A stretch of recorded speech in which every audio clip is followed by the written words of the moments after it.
오늘 우리에게 주신 하나님의 말씀은 야고보서 4장 6절에서 8절 말씀입니다. 제가 한 절, 여러분이 한 절 교독하겠습니다.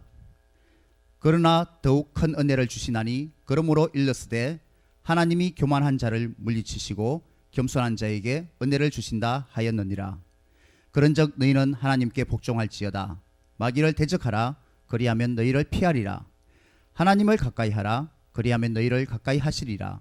죄인들아 손을 깨끗이 하라. 두 마음을 품은 자들아 마음을 성결하게 하라. 여행을 주제로 한 사진이나 영상을 보면 아름다운 자연과 경치 때문에 나도 거기에 가보고 싶은 마음이 듭니다. 그런데 사람 키높이에서 바라보는 것보다 높은 산이나 고층 빌딩 또는 타워 아래로 내려다보면 전체가 보이면서 그 장관이 더욱 훌륭하게 느껴지기도 합니다. 요즘은 드론이 발달하여 이런 훌륭한 광경을 미디어 채널에서 찾아서 간접적으로 경험할 수 있습니다. 그런데 이 훌륭한 장관을 하늘을 떠다니면서 눈으로 직접 보는 방법이 있는데 그 중에 하나가 열기구입니다. 놀라운 경치 위로 에어블룬을 타고 하늘을 둥둥 떠다니는 사람들을 보면 아, 나도 언젠가 한 번은 저러는 날이 있을까 동경을 해보았습니다. 그러다가도 내 형편에 무슨 어서 꿈 깨자 현실 감각으로 돌아오기도 했습니다. 그런데 몇 년 전 그 막연한 동경이 현실로 이루어졌습니다. 주님의 은혜로 부흥의 팀으로 사역하고 봉사하는 가운데 미천한 인생에 보너스 같은 일들이 생기는 것입니다. 멀리서 열기구를 구경만 했다가 막상 커다란 풍선이 내가 탄 바구니 위로 떠오르니 흥분 반 걱정 반 마음이 교차합니다. 이거 혹시 떨어지지는 않을까? 그러다가 뜨거운 열공기가 점점 풍선 속을 불어대니 어느새 하늘 위로 떠오르기 시작합니다. 불안감은 금세 사라지고 하늘 아래로 내려다 보이는 멋진 경치들로 흥분에 감탄사를 내뱉기 시작했습니다. 집들과 자동차들이 장난감처럼 작아지고 산과 나무들, 강과 인공호수, 바다가 한눈에 다 들어옵니다. 어느새 내가 마치 하늘의 천사라도 된 듯이 칼스바드의 아름다운 자연과 별장 같은 집들이 하모니로 이룬 모습을 감상하며 이리저리 원하는 대로 가고 싶은 대로 이동을 해갔습니다. 오늘 이런 이야기로 시작하는 이유는 그때 배운 귀한 교훈이 우리의 영적 생활에 적용되는 것이 있어서 여러분과 나누고자 합니다. 첫 번째는 뜨거워져야 위로 올라간다는 법칙입니다. 사람이 하늘로 올라가는 방법은 열기구처럼 뜨겁게 바람을 위로 계속 쏘아대는 것입니다. 성도가 바로 살기 위해서는 말씀을 사모하는 뜨거운 갈망과 기도의 열정을 위에 계신 하나님을 향해 계속 토해내어야 합니다. 열기구의 풍선이 충분히 뜨거워져야 위로 향해 상승하듯이 우리의 기도도 하나님이 들으시기에 간절하고 뜨거워져야 하나님이 들으십니다. 오늘 본문 야고보서 4장 8절 하나님을 가까이 하라. 그리하면 너희를 가까이 하시리라. 사람은 가까이 지내는 쪽으로 영향을 받습니다. 세상과 가까워지고 나쁜 친구들과 지내면 점점 더 그들의 안 좋은 사상과 언어 문화에 물들어 버립니다. 세상은 죄악이 들끓고 마귀의 조정을 받습니다. 그러나 하나님과 가까이 하면 하나님의 은혜와 축복이 임하게 됩니다. 하나님은 전심으로 자신을 찾는 자를 만나주시고 능력을 베풀어 주십니다. 역대하 6장 9절 여호와의 눈은 온 땅을 두루 감찰하사 전심으로 자기에게 향하는 자를 위하여 능력을 베푸시나니. 소아마비 예방 백신은 1953년 조나스 에드워드 소크 박사가 개발하였습니다. 소아마비는 무서운 전염병으로 전 세계 어린이들이 무서워하는 공포의 질병이었습니다. 면역학자 소크는 백신 연구를 하던 중 잘 풀리지 않자 이탈리아로 잠시 쉴 겸 휴가를 갔습니다. 그가 13세기에 지어진 어느 교회를 방문하였는데 그곳은 천정이 아주 높았습니다. 그가 위를 쳐다보던 중 갑자기 백신 연구에 난항을 돌파할 실마리 아이디어가 떠올라 결국은 백신 개발에 성공하게 되었습니다. 제약회사의 특허를 양도하면 벼락부자가 될 것은 뻔한 일이었지만 그는 독점을 포기하고 전 세계 인류의 공동 자산으로 연구 성과를 나누었습니다. 수많은 전염병 중에 유독 소아마비가 거의 박멸되다 한 성과는 소크의 이러한 희생정신이 숨어 있었습니다. 소크 박사의 이러한 공헌을 기념하여 캘리포니아 주에서는 소크의 자기 연구소를 지어주기로 하였는데 이때 그는 건물을 지으면 천정을 꼭 높이 지어달라고 부탁을 했습니다. 그는 천정의 높이와 창의적 아이디어 사이에 어떤 연관성이 있을 거라 추정하고 과연 그랬는지 그동안 이 연구소에서 많은 노벨상 수상자들이 나왔다고 합니다. 사랑하는 성도님과 우리 친구 여러분, 위로 하나님을 바라보십시오. 하나님을 사모하고 뜨거운 기도의 호흡을 위로 계속 뿜어대면 하나님이 진정 여러분을 만나 주시고 능력을 베풀어 주실 줄로 믿습니다. 위의 것을 찾으라. 거기는 그리스도께서 하나님 우편에 앉아 계시느니라. 위의 것을 생각하고 땅의 것을 생각하지 말라. 두 번째 법칙은 성령의 바람이 인도하는 것을 따라가라입니다. 열기구를 타고 높은 상공에서 한창 아름다운 경치를 즐기고 있는데 어느 순간 우리 팀이 탄 열기구가 자꾸 밑으로 하강하고 있었습니다. 주변의 다른 열기구들은 아직도 높은 상공에 있는데 날씨가 이상해진 것도 아니고 시간이 다 된 것도 아닌데 자꾸 밑으로 내려가는 것이었습니다. 무슨 이상이라도 생겼는지 열기구 조종사에게 물어보니 바람의 방향을 타기 위해 의도적으로 내려가는 것이라 설명해 주었습니다. 우리가 육지에서 차를 운전할 때는 내비게이션이 평면적으로 길의 방향을 지시해 주는데 하늘의 상공을 날아갈 때는 좀 더 복잡하게 입체적인 내비게이션을 따라 운항을 하여야 합니다. 우리 눈에는 그저 맑은 하늘에 아무것도 없는 것처럼 보이지만 거기에는 기류라고 하는 바람의 방향이 입체적으로 작용하고 있습니다. 즉 열기구를 타면 그저 바람 부는 대로 아무 곳에나 가는 것이 아니라 기류의 방향이 있는 곳으로 가서 기류를 타면 원하는 곳으로 갈 수 있다는 사실을 알았습니다. 과거에는 풍량계가 설치된 지역을 위주로 바람의 방향을 지시해 주었지만 현대 과학 기술의 발전으로 윈드 내비게이터나 윈도우 그래프 등 다양한 앱의 설치로 풍량, 속도, 수직 기류, 온도, 기압, 표준 편차 및 상대값이 포함된 층들을 자동으로 식별해 줍니다. 이에 따라 열기구에는 날아가는 방향을 조정할 방향타가 없지만 이런 분석된 데이터를 이용하여 내가 가고 싶은 방향으로 바람이 부는 기류가 있는 곳을 따라가서 그 기류를 타고 날아가는 것입니다. 여기서 배우는 영적 원리는 우리의 신앙도 성령의 바람이 부는 방향으로 성령이 지시하는 곳으로 인도함을 받아 따라가야 합니다. 사도행전 8장을 보면 초대교회 빌립 집사가 사마리아 성에서 그리스도를 전파하는데 귀신이 떠나가고 치유의 기적이 일어나며 전도 사역이 아주 흥황이 잘 되고 있었습니다. 그런데 성령께서 갑자기 예루살렘 남쪽 아래 가자 지구까지 내려가라 지시하였습니다. 그 길은 척박한 광야 길이고 사람들이 다니지 않는 곳입니다. 그러나 성령님의 인도를 따라가니 거기서 에티오피아 여왕 간다게의 국고를 맡은 고위직 관리를 만나게 되었고 그 사람은 복음을 영접할 준비가 된 추수박과 같았습니다. 빌립의 전도와 세례로 이런 아프리카 선교의 문을 여는 시금석이 되었습니다. 할렐루야. 내가 지금 활동하는 곳에서 비즈니스나 어떤 사역이 너무나도 왕성하게 잘 되고 있는데 그 일을 멈추고 다른 곳으로 가라고 성령께서 지시하면 여러분은 어떻게 하시겠습니까?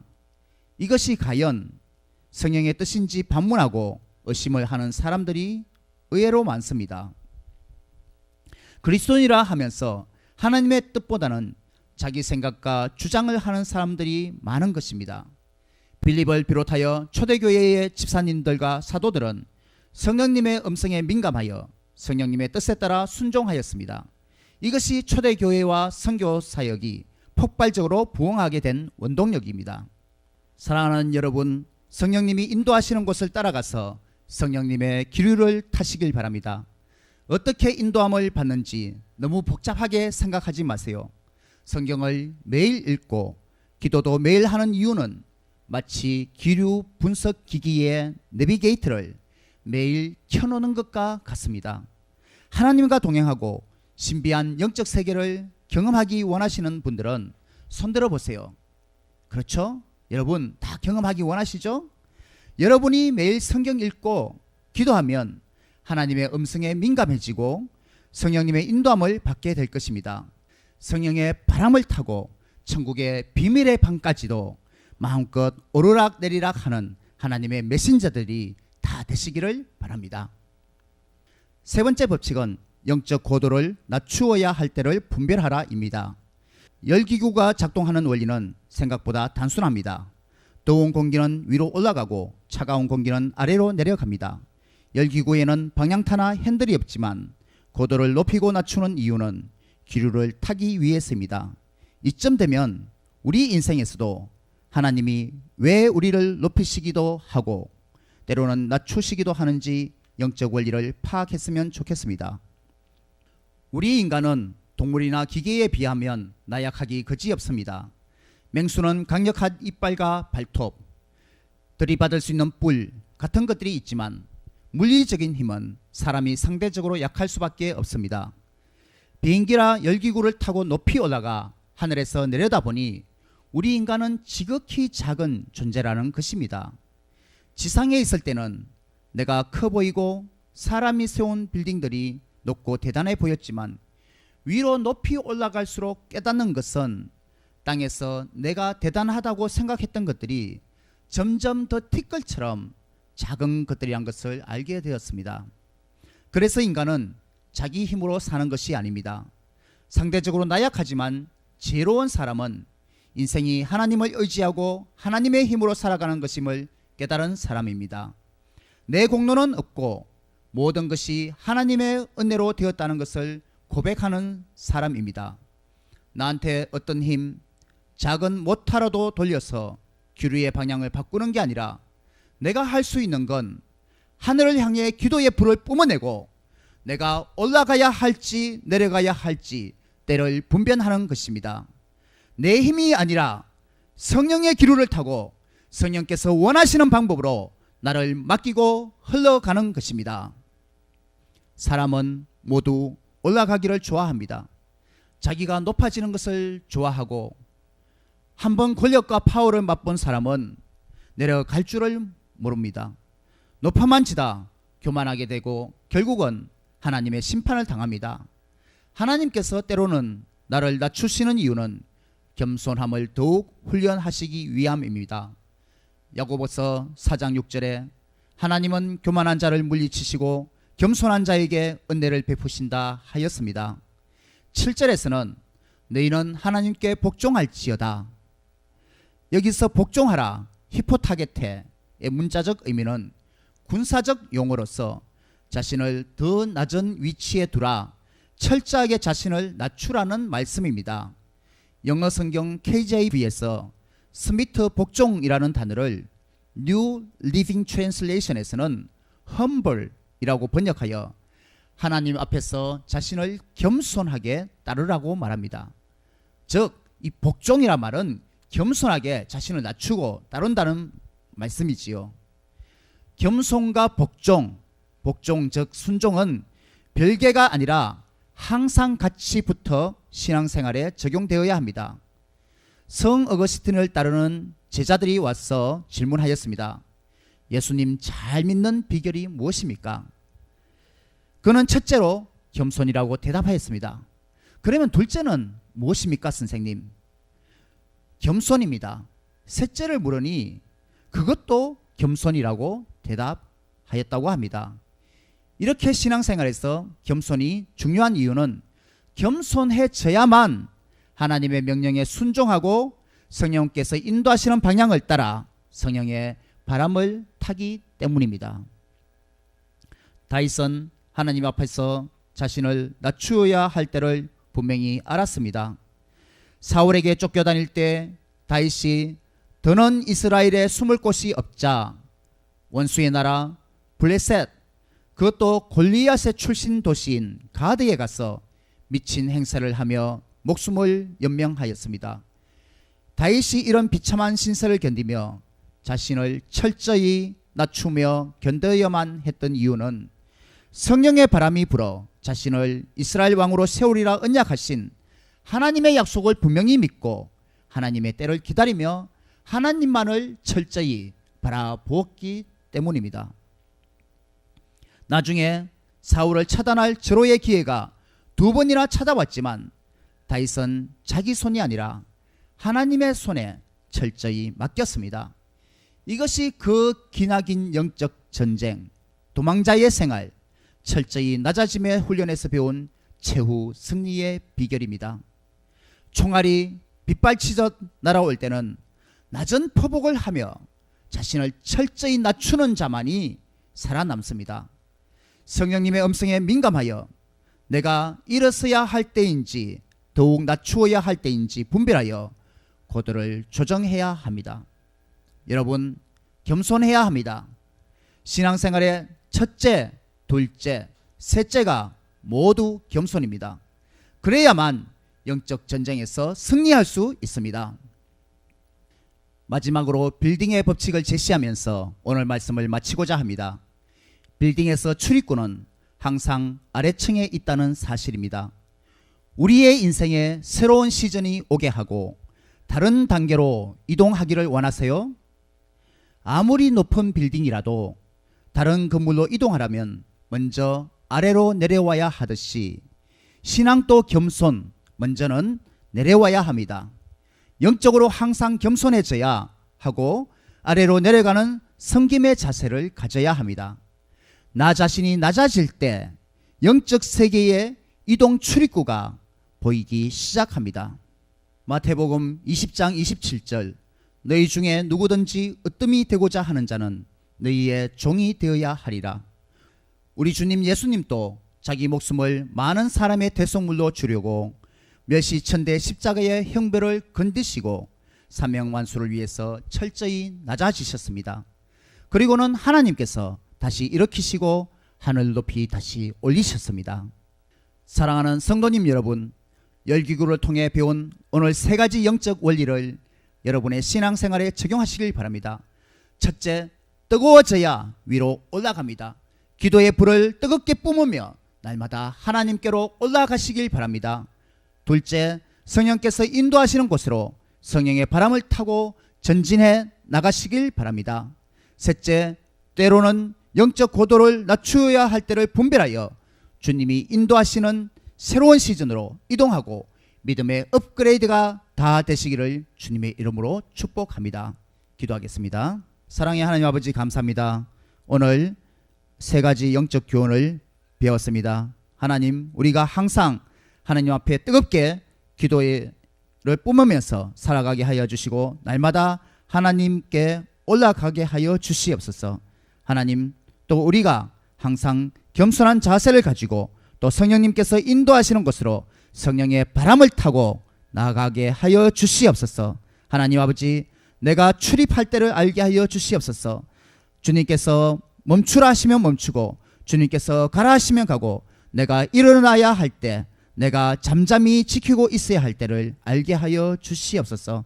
그래서 주님의 명령에 100% 순종하고 정말 내가 낮추어야 할 때는 낮아지면서 하나님 앞에 겸손하게 모든 명령을 순종하게 하여 주시옵소서. 우리 모든 성도님들이 주님의 명령을 따라 사는 순종하는 크리스찬들이 다 되기를 간절히 기도하며 거룩하신 예수님의 이름으로 기도합나이다. 아멘.